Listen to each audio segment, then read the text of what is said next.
C'est l'heure à présent du focus. Direction aujourd'hui la Pologne. En juillet, le Sénat y a approuvé des réformes accroissant le contrôle de l'exécutif sur le pouvoir judiciaire. Des milliers de personnes sont descendues dans les rues pour dénoncer des textes qu'ils estiment préjudiciables à la démocratie. L'Union européenne elle-même a menacé de sanctions. Mais les conservateurs au pouvoir font la sourde oreille. Le président Andrzej Duda a opposé son veto cet été à une partie de la réforme, mais présente aujourd'hui une version amendée. Et le chef du parti Droit et Justice, Jarosław Kaczyński, veut lui voir les textes adoptés avec le minimum de modifications et dénonce l'ingérence de l'Union européenne. C'est un reportage de Gulliver Krag, Thomas Lubik, Pavel Pienazek et Aude Soufi.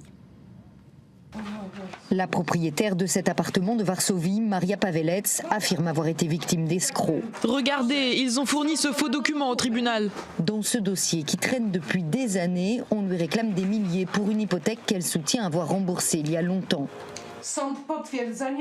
Les tribunaux ont confirmé ce mensonge. Ils ont présenté des dettes fictives. N'importe quel juge normal se dirait qu'il y a anguille sous roche. L'histoire de Maria est déjà passée 2 fois à la télé. Les chaînes de l'État, contrôlées par le parti au pouvoir, assurent une large couverture aux erreurs judiciaires et aux verdicts polémiques.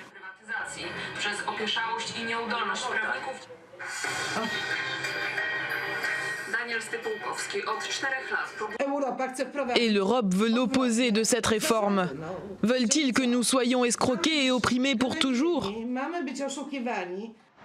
Les statistiques de l'Union européenne placent les tribunaux polonais dans la moyenne des pays membres en termes d'efficacité, mais la plupart des citoyens les jugent lents et inefficaces, voire pire.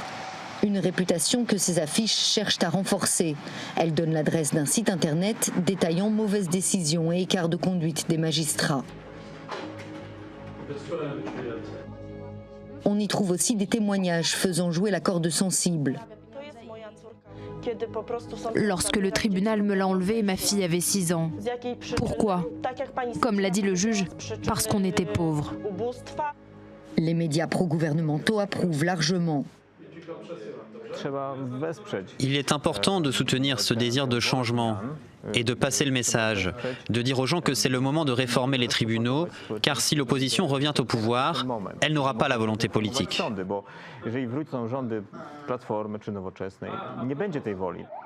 Pourtant, beaucoup de Polonais sont consternés par ce qu'ils considèrent comme une campagne de manipulation. Cette campagne calomnie notre système judiciaire pour imposer les changements proposés par le gouvernement qui sont inconstitutionnels. La campagne s'adresse aux personnes qui n'ont pas d'éducation politique.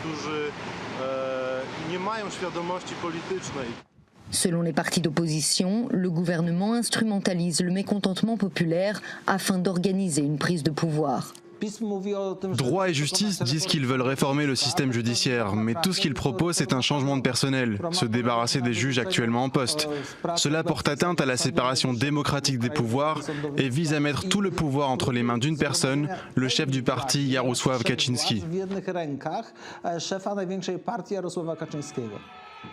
C'est aussi l'avis de la Commission européenne qui a exigé de la Pologne des changements sous peine de sanctions. En vain.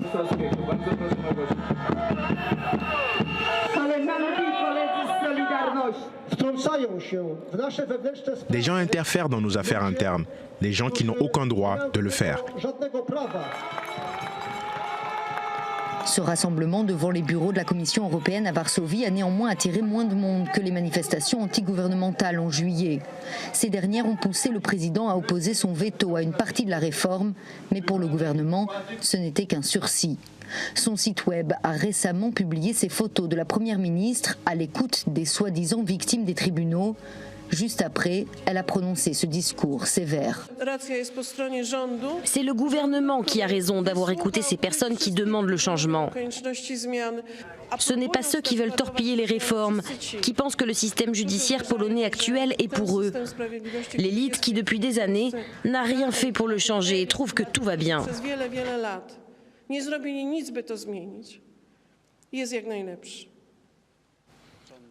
L'Union européenne va devoir batailler ferme.